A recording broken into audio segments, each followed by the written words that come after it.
Барлықтарыңызға қайырлы күн. Мен бүгін сіздермен осындай үй жағдайында жасалатын, қолжетімді ингредиенттерден тұратын Орео печеньенің более пайдалырақ рецептісімен бөлісетін боламын.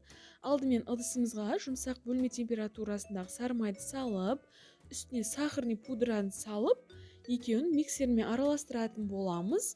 Жалпы осы массаның көлемі бірнеше есе үлкейгенше, жұмсарғанша, толық араласқанша араластыратын боламыз.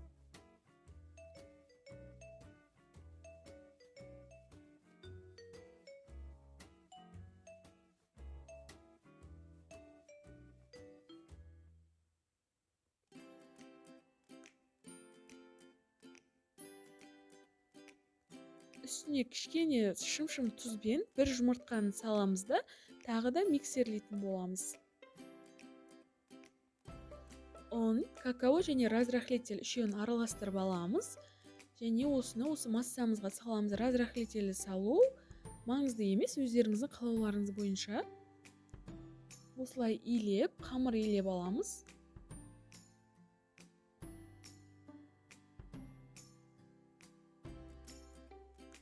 Ешқандай қиындығы жоқ. Дәл осылай қамырды кәдімгідей илеп аламыз. Және оны пакетке салып қоюымыз керек. Пакетке салып болғаннан кейін оны тоңазытқышқа бір шамамен 2 сағатқа салып қойсаңыздар, жаюға ыңғайлы болады. Немесе морозильникте шамамен жарты сағат, 20 минут тұрса да жеткілікті. Сол екеуінің біреуін қоясыздар енді. Ал кремне кірісетін болсақ, жаңағыдай жұмсақ сары май мен сахарная пудра және дәмі керемет болып, дәмдірек болу үшін ванилинді қосып, крем жасайтын боламыз. Осылардың үшеуін бірге миксермен араластырып, дәмді крем жасаймыз. Бізде барлық ингредиенттер көбінесе үйде табылатын, мысалы жаңағыдай разрыхлитель мен ванилинді қоспасақ та болады. Осылай қолжетімді заттардан жасалатын печенье. Осылай миксермен жақсылап араластырып аламыз.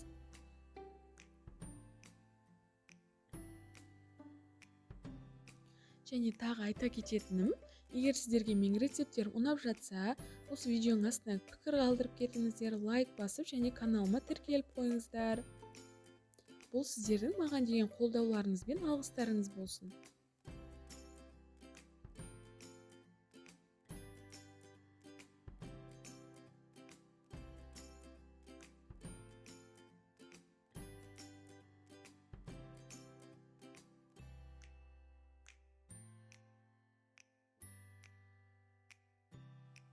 Міне, біздің креміміз осылай дайын болады. Келесі кезекте біз қамырымызды тоңазытқыштан шығарып аламыз. Міне осылай кішкене қаттырек болады. Бізге осы керек және жаюға ыңғайлы болады осы кезде. Домалақ пішінге келтіріп, алдымен 2-ге бөліп аламыз. Содан соң домалақ пішінге келтіріп, кішкене жабыспас үшін ұн сеуіп қойып, қамырды жая бастаймыз.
Дәл осылай екінші қамырымызды да жайып алатын боламыз.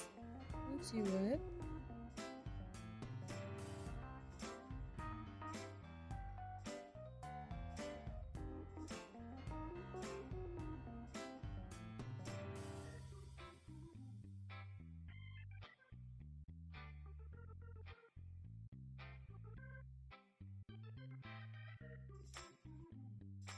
қамырымызды шамамен 3 миллиметрдей қылып жаямыз, жұқа қылып.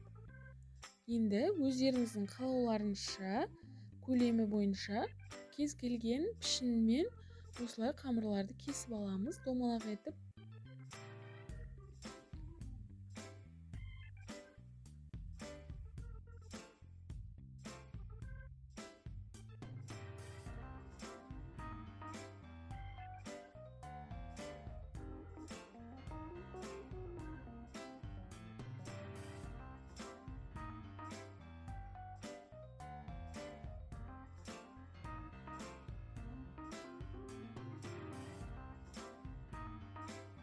Әр адамда пештің қызуы әртүрлі болғандықтан, әркім өзінің пешінен қарай осылай қамырларымызды табаға пергамент қағазбен бірге салып алып пісіріп аламыз. Яғни піскенше пеште ұстаймыз. Осындай жұқа, әдемі қамырлар пайда болады. Вот осылай әдемі болып, біздің қамырларымыз ыстық болып, печеньелеріміз, яғни пісіп шығады. Енді оларды ыдыстан түсіріп, суытатын боламыз. Өйткені бізге қазір кремді жағу керек болады. Кремді ыстық печеньеге ешқашан жақпаңыздар, өйткені оның құрамында май болғандықтан тез еріп кетеді. Осылай печеньенің суығанын күтеміз, сосын барып кремді жағатын боламыз.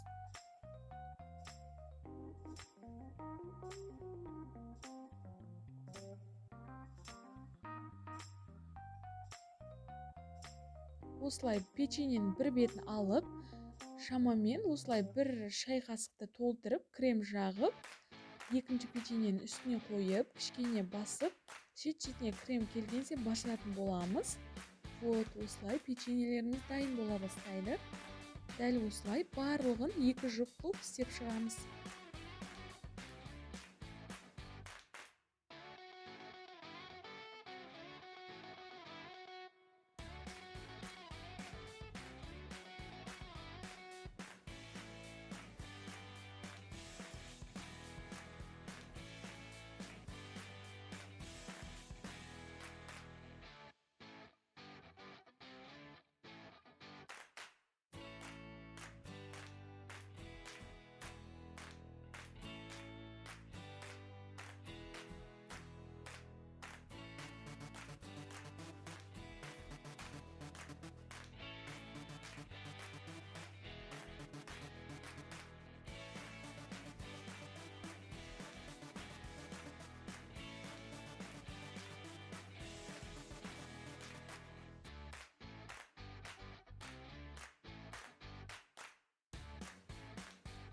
Міне осылай барлығын біріктіріп, арасына крем жағып болғаннан кейін біздің дәмді печеньелеріміз дайын болады.